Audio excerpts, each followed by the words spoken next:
Welcome to Becoming Church, the podcast where we discuss how the message and movement of Jesus is not just about becoming Christians, but about becoming the church.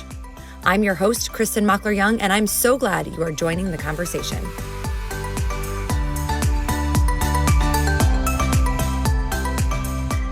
Welcome back to Becoming Church, the summer staff series. This summer, I'm chatting with some of my favorite people and maybe some people that I just put up with, like Sean Calderon. Hello. No, you love me. I absolutely love you. We couldn't get this episode started because we were just messing with each other and laughing. Oh, yes. I am going to be uncontrollable this Well, buckle episode. up, friends. Buckle up. It's going to be a good one. So, Shawnee boy, I don't even know what to call you. I never call you just Sean. Yeah. I feel like Sean is the name I get the least, Yes. Honestly. I call you Shawnee boy. We jokingly call you production guy. Oh my God. All the time. But pretty much only when Poppy, something doesn't work. yeah. Poppy. Yeah. All the things, dude. All the things. Well, we want people to get to know you a little bit. So if people come to Mosaic, they know that you lead worship and maybe that's it. So what is your actual role at Mosaic? So I am the worship.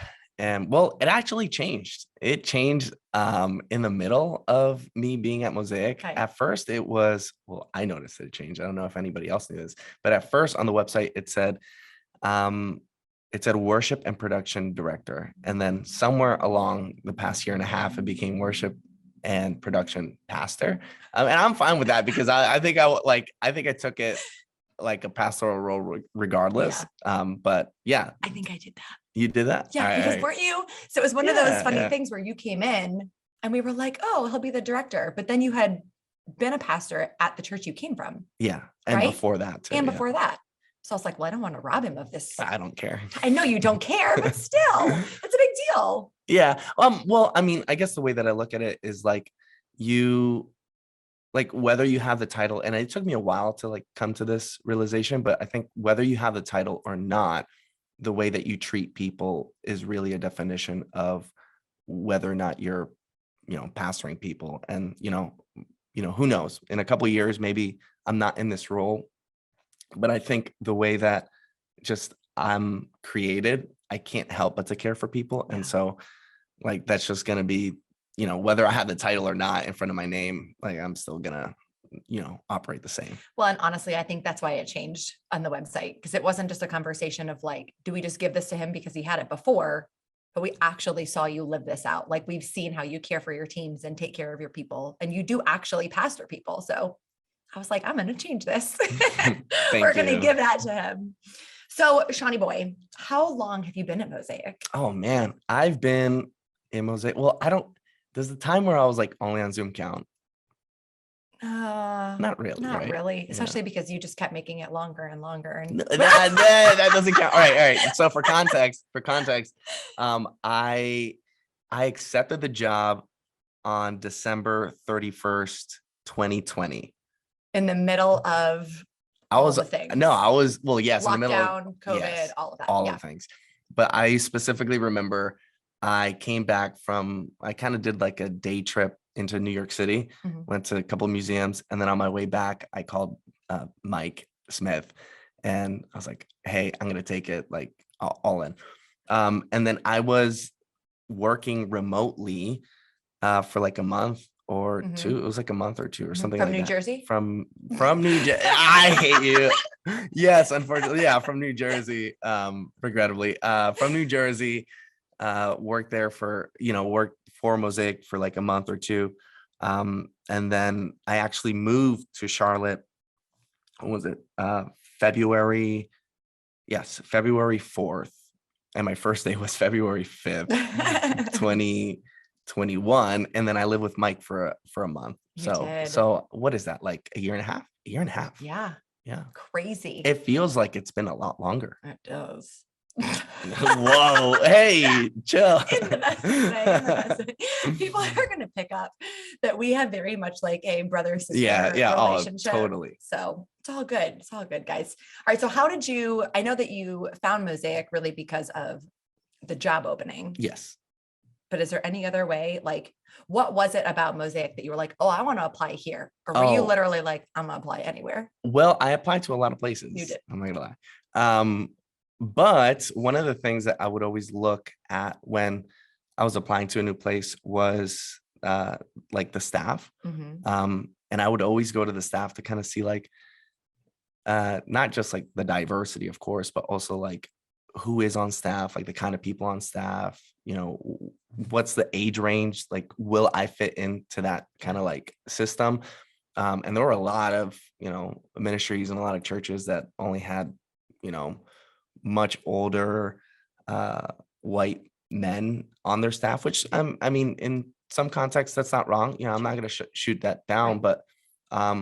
but also like, how do I fit into that context being a young Hispanic guy, you know, really early into ministry and stuff. And so found Mosaic, noticed that it was very diverse, and not just in like age, but also because you have people like Mike, which I love Mike.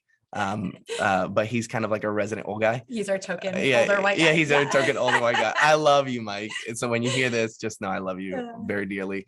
But you have people like Mike, but then you have people like Naeem, who is, you know, used to be Muslim and obviously not white, and then you, and then Ashley, and then, you know, at the time Dominique and Ben. So it was just kind of like a mix of a number of different things, and I'm like, that seems like a really fun place to work, and I think I would feel very at home if I was there. And did that pan out for you? No, not at all. Actually, I made the greatest mistake of my life. No, yeah. No. Yes, it did. I am so in love with Mosaic, and I don't think that I've experienced a church home quite like it in a very long time, if not ever, you know? And so I'm really grateful for not just the staff, but also the community. Like, you know, people outside of staff have treated me like family. And it's just been really like heartwarming, honestly. Yeah. That's awesome. How would you explain for people that are listening that have never been to Mosaic? Like, what's the vibe? Give like 10 words or less. Oh man, that's a hard question. So for context, Kristin sent me some of these questions beforehand, and I like skimmed them, and I could not come up with like an answer for this one, actually. Just give me some words. It doesn't have to be like it's youthful. Yeah, it's youthful. It's relaxed. It's fun. It's very caring, but also like tight. Yeah. I think very tight. Yeah, that's the word. That Yes. You know what's funny is it is tight without being exclusive, or right. That's the word. Like, I feel like everybody belongs and it's super close, but it's not like you can't come in. Like everybody's close, but there's always room. Like there's always somebody pulling out a chair. You can always fit in the tightness. Yeah. You know? Yeah, it's tight. Yeah, that's a good word. Yes. Tight. All right. So what is something that people might be surprised about being in ministry? Like something that people would be like, what? That's a thing? Oh man. I guess like that. Well, I guess for some people, like I feel like we're just like normal people. Yeah. Honestly. Like I'm just a normal dude. I do normal dude things. Right. Like I like movies, and sometimes I play video games with my friends, and like I go out with drinks with, you know, my friends and stuff with Jeff. Shout out to Jeff. I know you're listening. I love you both. Yeah, I love you, buddy. And Andrew, and you know, some of my pals from Mosaic and stuff, but just regular people. And I think, you know, being in ministry, sometimes there's a stigma behind it. Like you have to be like holier than thou, or like, you know, and there is a responsibility to it, of course. Like I'm not gonna, you know, deny that, but at the same time, like we are normal people who are trying to model a certain, I guess, way of life for others, and honestly just kind of figure that out for ourselves too along the way. Yeah. Well, and I think I love that you said, like, I'm just a person. Like, I think that all the time. I'm like, I'm just a human. Like, I literally am just a human, like everybody else. Yeah, you're totally human. But I think people, not only, like you said, think it's this like holier than thou, but also like we're untouchable. Like the stuff that they say doesn't touch us. Yeah. Like when God called us into ministry, there was no magic bubble of like, now all of the mean and hateful things that people say Oh, will yeah. just fall off of you Oh, yeah, because not at you're all. confident in Christ. Like, I am confident in Christ. And also when you're mean, it sucks. Yeah, Like, oh, yeah, you know, yeah. for sure. All right. What is your favorite thing about God? Oh, yes. Let's Oh man, go. yeah, Let's I love this go. one. All right. So this is something that like it's been a couple years since like this has been like my top thing actually, but it says omnipresence. So for those of you guys who don't know what that means, it's like a fancy way of saying that like he's everywhere at all times, at every moment. But there's something about like that concept of God being literally everywhere at any moment that I love so much, because I think honestly, it's funny. I have experienced God the least in church and more in like normal spaces, like like my car. Like I've experienced God more times listening to music on a road trip in the passenger seat, like just feeling like he's in the passenger seat, which is a really like interesting picture. Or on a park bench or in my living room, like just in my living room in the quietness of having breakfast or coffee or a tea in the morning. He's there. And I love that about him, because that doesn't mean that I have to like wait till Sunday or go to a specific place to meet with him, but he's there. Actually, there is a story that I was thinking about. Yes, there's a story. Yes. So when was this? This was back in,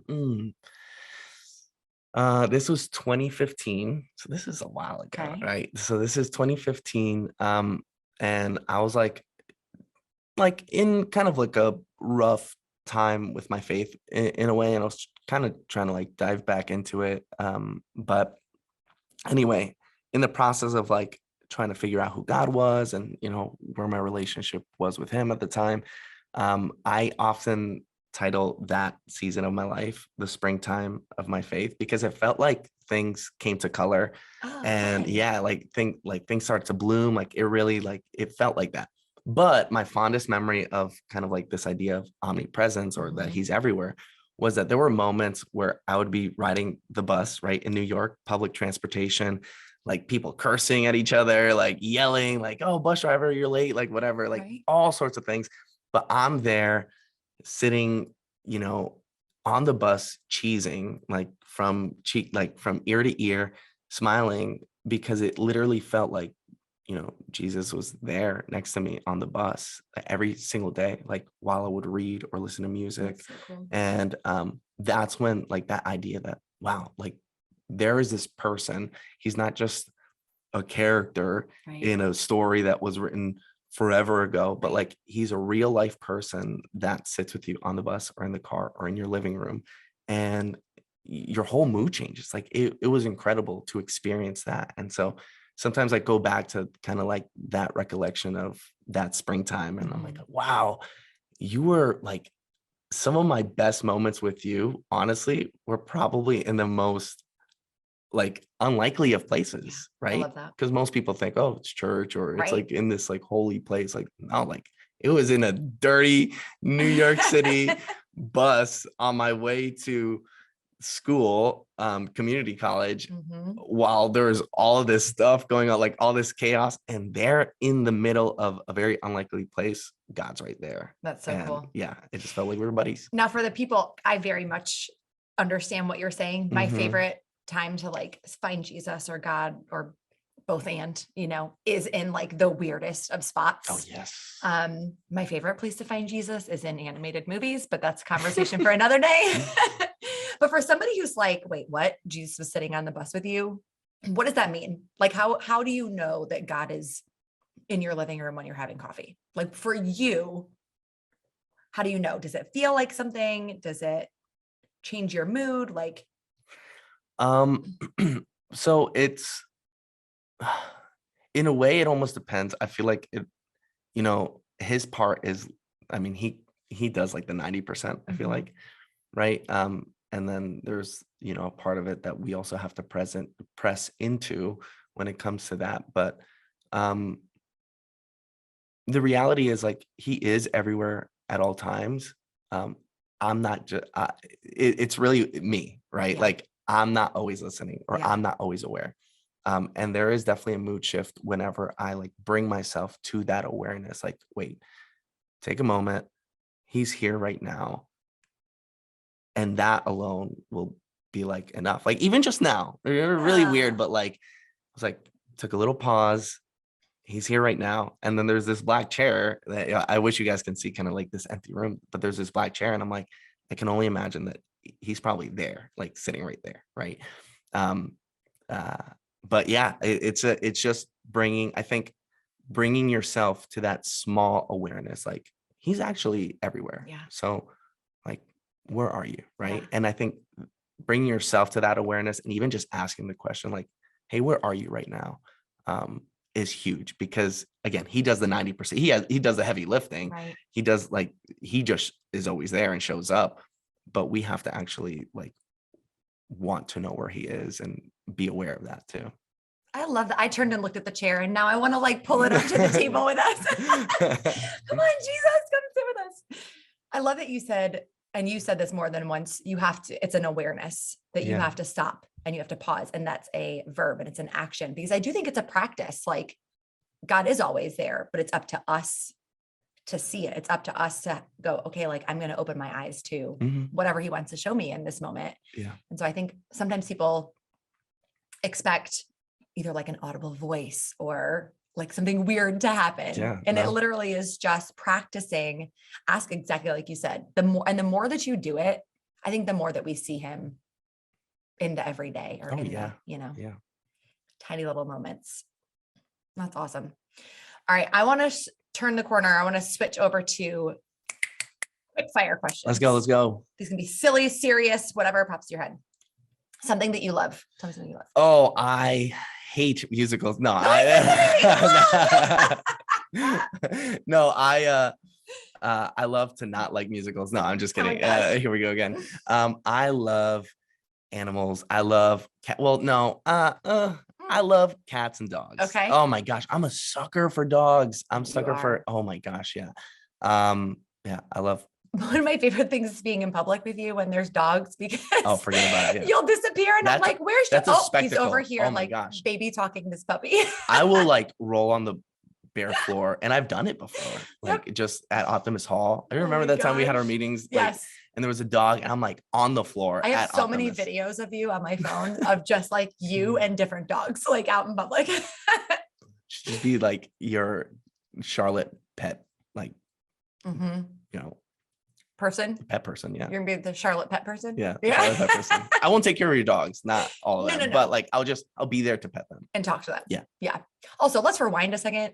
The fact that you are our music guy and you hate musicals. Oh my gosh, I can't stand them. What in the world? Yeah. So when I watch a movie, like I want to feel, like the emotion behind the actors, and I can't. Like they're in the middle of a grocery store, and then they start singing, and like I just get totally. And then you get the passion for those Brussels sprouts because you feel it. I don't. I'm like, I've never wanted to sing about peaches in my life, or Brussels sprouts, or asparagus. Like they're good, but not that good to sing about it. But anyway, I love the musical so much. That still blows my mind that like you can find so much emotion in music, but not musicals. Oh yeah, I can't. Where the music is written to enhance the emotion of the thing. No shot. All right. What is something that I want to ask you something that you hate, because musicals, what is something that you're scared of? Oh, something I'm scared of. Let's see. I am not a fan of bugs. Okay. I don't like bugs at all. I'll take care of them and I will kill them, but they just make me nervous. Yeah. Yeah. How about heights? How you feel about heights? Dude, I hate heights. I've learned to not actually like heights because, part of my job has been to kind of like replace lighting fixtures and all that kind of stuff. Production guy. Yeah. Like production stuff. Right. And a lot of these lights are like 20 feet up in the air or something like that. I'm very bad at math, but they're very high. Yeah. Like we have to rent a lift to get up that high, first of all. And I just learned that it was a new discovery for me. So like all sorts of new things I'm learning about myself. I learned that, hey, I'm not such a huge fan of heights, but I love going on planes. So that's different. I think that's different. Yeah. Like, how about roller coasters? I love it. Okay. See, different kind of, I think because you're contained. Yeah. Like I'm contained. Yeah. You're not like about to fall off a ladder. Right. Yeah. Different. Okay. What's something that people don't know about you? Oh, something that people don't know about me. is that I never I didn't go to school for music. That's always something that surprises people. Yes, because you were going to be a math teacher. I was for a little bit actually. Okay. Yeah, middle school math. I thought I would hate it, but I really like middle schoolers. They're at that weird state, not weird, but they're at that interesting stage where they don't really care about how they're seen. They'll say anything. And so you kind of I feel like high schoolers, they care a little bit more, they're a little bit more judgy, Yeah. but middle schoolers were a lot of fun to teach math. And then they always used to call me Mr. C or whatever, or Mr. No. Calderon. Yeah. And I was like, oh, I feel so good. Yeah. But yeah, I didn't go to school for music. I know very little music theory. I played clarinet for 9 years. So I know music theory. But in regards to guitar and all that kind of stuff, I'm not a formally trained vocalist. I've taken some vocal lessons and stuff, but I mean, I am the bare. It's very interesting. Even this whole thing is I feel is a testimony too. There is the most unlikely of persons that didn't go to school for music, doesn't have all that much formal training, musically or vocally or whatever, and he's leading worship for hundreds of people, sometimes. And so I'm even that, I'm wow, God, you can really take, very little and turn it a lot for what you want. Yeah, for sure. So how did you go from 7th grade math teacher to worship? Well, 7th grade math teacher was more of me running away from something that I felt yeah, it was me running. Yeah. Okay. So I felt I knew, Jonah moment there. Yeah, yes, actually, because I am from New York and I went all the way down to Texas. Oh my gosh. To do the math thing, and then eventually had to go back to New York to kind of finish, ministry school in Nyack and all that kind of stuff. Yeah. Okay. Oh, interesting. Yeah. All right. So that was something surprising about you. Spill some tea. Okay. Was something surprising about somebody else on staff? Oh man, somebody else on staff.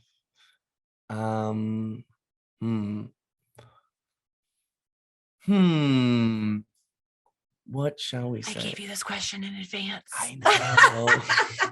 I skimmed the email. I'm sorry, Vinny. At least you finally opened it for once. Yeah, I opened the email. Let's see. I think the T is that often, if I'm away on trips with you guys, I'm only there to drive. No!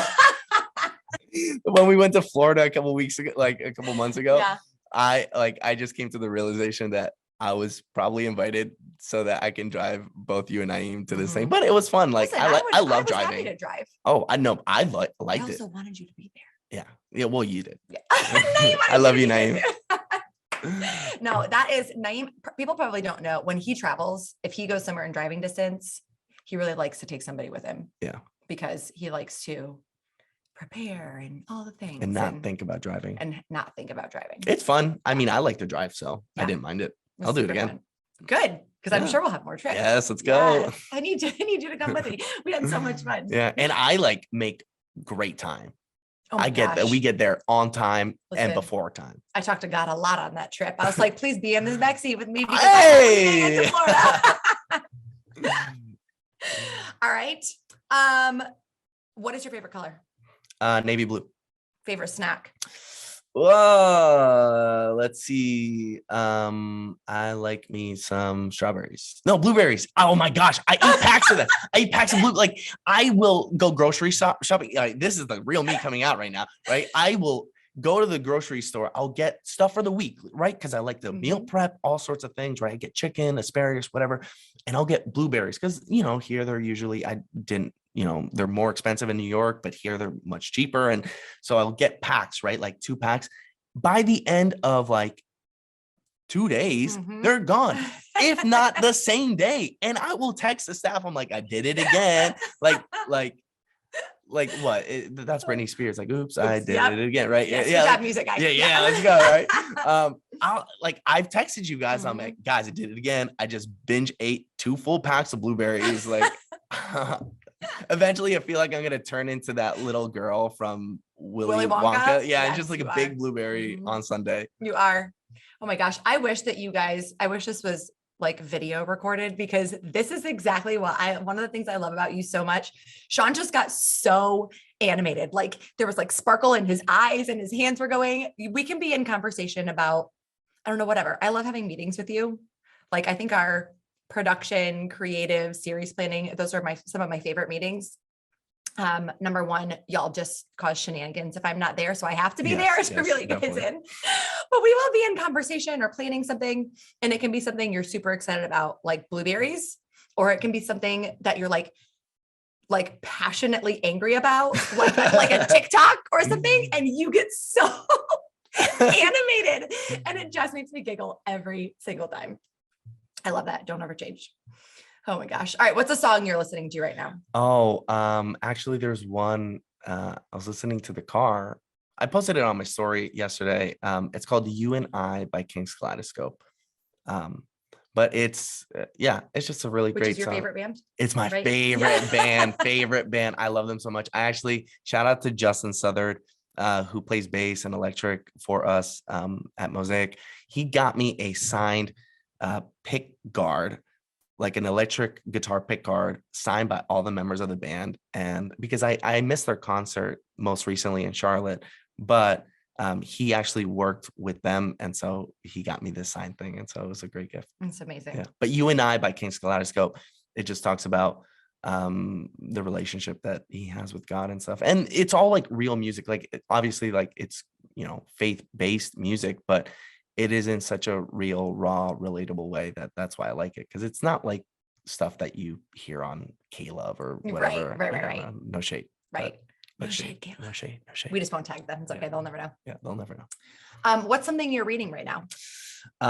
Something I'm rereading is a book that I go back to actually every once in a while. It's called Abba's Child by Brennan Manning. Okay. I read it first in college, but every once in a while I'll go back to it just because I think it's a good reminder of like how do we allow ourselves to be loved like a child, and we all have our trauma that stems from, anywhere from recent stuff to childhood stuff. And sometimes the childhood stuff gets in the way of us actually being loved like a child. And that's really, I think, God's desire for us is for him to love us like a child. Right.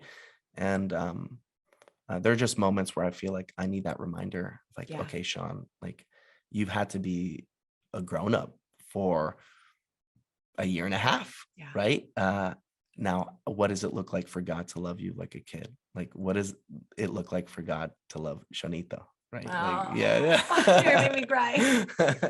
Well, and I was going to actually bring this around at the end, but this is the perfect transition. So I will just tell you now, one of my favorite things about you, and one of the reasons I love having you on staff is, like you said earlier, like you're younger than the rest of us, even though thank you for always including me and also being a millennial with you. Yes, of course. But I was going to say innocence. Like, I think that you have an innocence and a purity when it comes to your relationship with God that shows in how you lead worship. It shows in conversation. And it is one of my absolute favorite things about having you on staff, because we can have conversations and you are never afraid to say like, hey, this is really hard, or I'm having a really hard time. And everybody has these seasons, right? But you are always able to bring it back around, even if it's not exactly in the moment, to exactly that. Like, I am who I am because of him, and he is here, and God is always good. And in the midst of so much stuff, like you have gone through so many things that a lot of people may not even be aware of in the last year and a half. Yeah.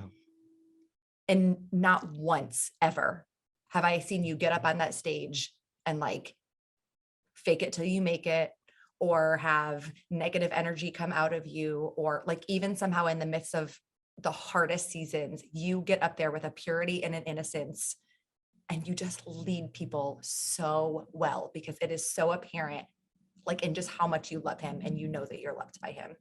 So thank you. I'm so glad that you're here. I wanted you to know that. All right. One more question. We'll end on good vibes here. Aww. Funniest person on staff. Oh, Kristin. Yeah. Of course. Somebody's gonna say my name. Yes. I mean, have you not gone there? No. What? Naeem flat out was like, you can ask and nobody's gonna say you. Oh yeah, like, yeah. In your face, buddy. It's Kristin all day, every day. She makes me laugh more than anyone else. Yes. Thank you. All right. Is there one more thing? That was a question I answered the quickest too. I know. It was great. Out of all the questions. Yeah. Yes. That's why you're my favorite. Okay. Is there one thing that you want people to know? Anything. About anything. About anything in the world. Oh my gosh. Celery. If you eat celery, it takes more calories for you to digest it than it gives you. That's the one thing. No, it's unless you eat it with peanut butter, and then I feel like those calories. Oh yeah, no, of course. Yeah, counterbalance. Sure. Yeah, of course. No, that's not the thing. But hey, like if you didn't know, now you know. Right? Now you know. One thing that I want people to know is God loves you a lot. And he loves you before you knew him. He loves you before you know him. And that's the whole story that's a whole story of the Bible. That's a whole story of our faith, honestly, is you have this God who is always chasing us and has always chased humanity to bring us back into his family, right? And I know there are a lot of people on different kind of journeys and some people who are struggling to believe, but the reality is that God is chasing you down. And sometimes it just takes a little bit of awareness to see like, okay, where are you? Like, what are you doing? What have you done to like really chase after me? So yeah. That's so good. Well, and I think to know too.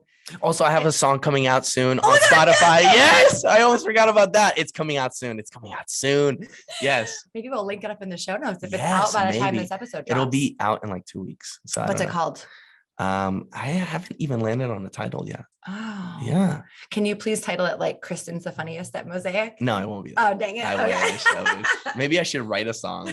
Write a song. Write a song? Well, I did, and it's coming out. No, about me being about funny. You being funny. Yeah, maybe. It's not narcissistic at all. Actually, I played it for Morning Breath a while ago. And people freaking lost their minds. Yeah. They loved it. Yeah. So this one is like mastered and mixed and like it sounds really good. I just heard the final like version of it last night and I'm so excited. Were you like, that's me? Oh my gosh. Yeah. Soon I'll be able to look up my name, Sean Renee, on Spotify and I'll show up. Yeah. I'm so excited. That's awesome.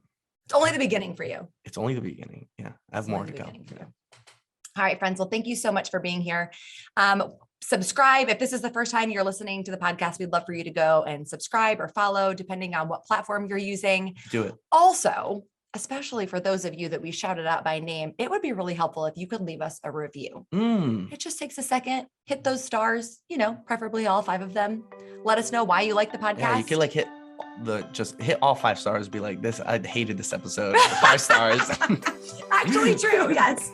Hey, and maybe we'll even read some.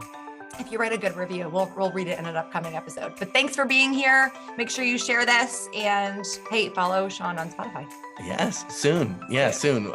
Soon. Follow me soon. Bye. Bye, y'all.